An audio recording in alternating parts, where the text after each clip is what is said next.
Newcastle are moving for Ekitike. So what does that mean for Isak? There's a few possible scenarios, but before we get into that, please smash the like button. Maybe if you never come across this channel before, you might want to give a subscription. Maybe you want to wait and see what I have to say before you say, oh, you know what? Don't mind that guy. Anyways, let's get down into it because we all know Liverpool really want Alexander Isak from Newcastle. We're going to wonder what situation happens with maybe within the next 4-6 weeks. This thing could drag out maybe to the end of August for the transfer window. But there's a couple scenarios in this, and I think it's really and truly is actually brilliant by Newcastle overall. It kind of puts Liverpool's hopes into a perspective of thinking that they may land this man, the Swede, but it's looking more likely, isn't it? Now, the update with the whole Hugo Ekitike situation is that Newcastle are trying to find a verbal agreement as it stands with the man from Frankfurt. You know, I don't know how much they're going to want for him, but from recent reports from 2-3 weeks ago where the likes of Manchester United and the likes of Chelsea, Liverpool were chasing him, rumours are that they're willing to lower their fee. Now, I've got the first scenario, Liverpool. We all know that they're interested, chasing him, have been for a while now, and looking probably like the favourites that are going to land his signature eventually. So if we put into perspective of this summer, you know, maybe Newcastle, maybe there's already an agreement. Maybe Newcastle are happy to play 65, 70 odd million for Ekitike as the replacement for Isak, as this guy is labelled the baby Isak. I don't know how true that is. I'm not going to act like an expert. But one thing I do know, he's brilliant at football and could be a similar pickup for when Isak went to Newcastle from Real Sociedad for, what was it, 60 million, something along them lines. Now, we all must understand something. Newcastle have said time and time after again, they do not want to sell Isak this summer unless Isak puts in some sort of transfer request or turns down the contract. Then that's another like, what would you call it? A can of worms, tin of worms that you've just opened. It's something brand new to even go off of. But as it stands, no one knows that current situation. So this summer is looking unlikely. And with Darwin Nunez, we'll see what happens there on that front. It kind of went sour with the Napoli stuff. Maybe they do need to sell somebody to bring in someone. But one thing we do know, Liverpool are going to acquire an attacking player this summer. I don't know which position. There's talks of left wing as well as much as striker. So maybe both. Their PSR's through the roof. They're doing absolute bits, right? Even after Florian Wirtz. So we'll see on that front. But we do know from recent and pretty much recent history, facts, Richard Hughes and Michael Edwards are happy to wait.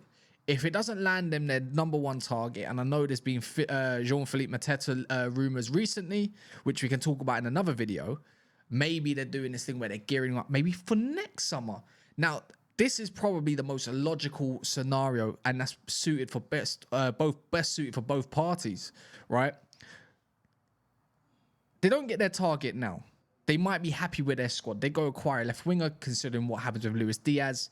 Happy days. Might go win the league. Might go win the Champions League. They're in good hands to go and win something this season, right? And with Newcastle, who need a squad, they haven't exactly got a backup striker or someone to fill in the shoes of Callum Wilson. If Isak gets injured, who goes up front? Do they have to change formation? They're going to want a good Champions League run this campaign. So how are you going to do that? You can't do that if you let go Isak, right? And they're going to get other additions as well. You see they get Elanga. James Trafford looks like he's going to be going through the door. We don't know what situation is going to happen with the centre-back. They're going to want a really, really good squad, right? So from then on, you think about next summer. And if Liverpool do enough groundwork, and they have to be the first ones to the race as well, because Chelsea are going to be lurking around, as they always do, and they have done in the past. Who knows, even with Arsenal, even with Gyökeres, Kai Havertz might leave next season, right? That's another can of worms to open, right? Another situation. Gabriel Jesus. Never say never, right? They haven't exactly landed a big money signing since the likes of Declan Rice. Maybe Rodrigo next summer, maybe this summer. So there's a lot of different possibilities, even Barcelona. But on the Liverpool front, they can not only get him for cheaper next summer, that means they get a year of Ekitike in terms of Newcastle. They can get him used to the Premier League, learn under Isak as well, know how to play under Eddie Howe, and then they'll be like, you know what?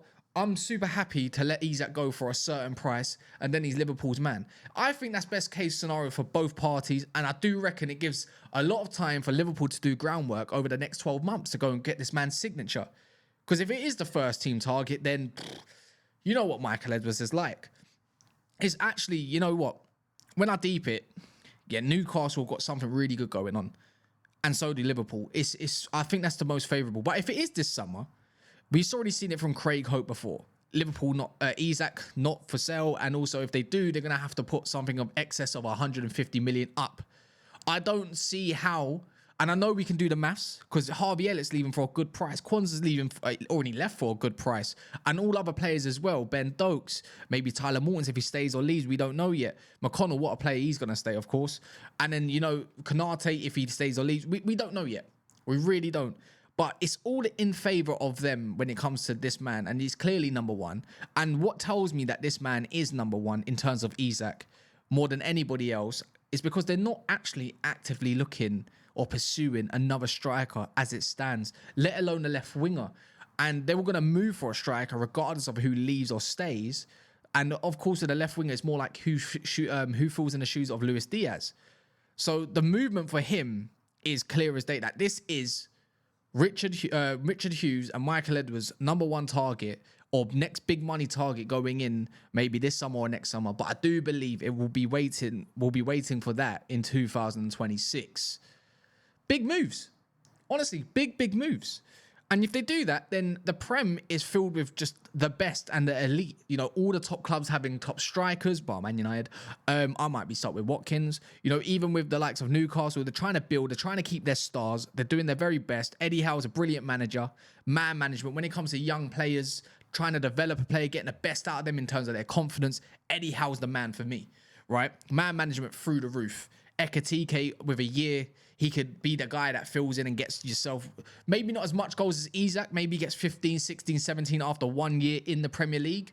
But also when you do go on further, when he's without them, he's going to give you more assists. Alanga as well is going to get more goals because his link-up's better than Isak, to be fair. Not saying Isak's not as good as him, but in terms of link-up, Ekitike is phenomenal. Joe Linton will work off of him. Anthony Gordon will work off of him. It's probably all-round best for the whole team, but it's sharing the goals out a little bit more. So, yeah, if Newcastle can land this one over the line, you already know these conversations are coming already. This sparks everything. It changes everything. Everything. This summer window is cracked already. It's, you know, at one moment it's going fast. The next moment it's kind of going very, very slow. No one knows much. Club World Cup's going on. And then all of a sudden we're getting geared up for another hectic moment. You know, I don't know how long it's going to last, but everyone wants their players in before pre-season, let alone the first game of the season. Everyone's going to have a top striker. Gyökeres at Arsenal. Isak at Newcastle. Salah's still at, of course, Man City. It's Liverpool. Haaland's still at Man City. Mental. Chelsea, we'll see what happens with João Pedro. Everyone wants to come to the Premier League, baby. Anyway, smash the likes. Subscribe if you're brand new. If you're a Liverpool fan, you're probably absolutely buzzing. I mean, I'd be buzzing. I would, but, you know, who dreams of being a Liverpool fan? Anyways, smash the likes in a bit, and we'll see what goes on from there.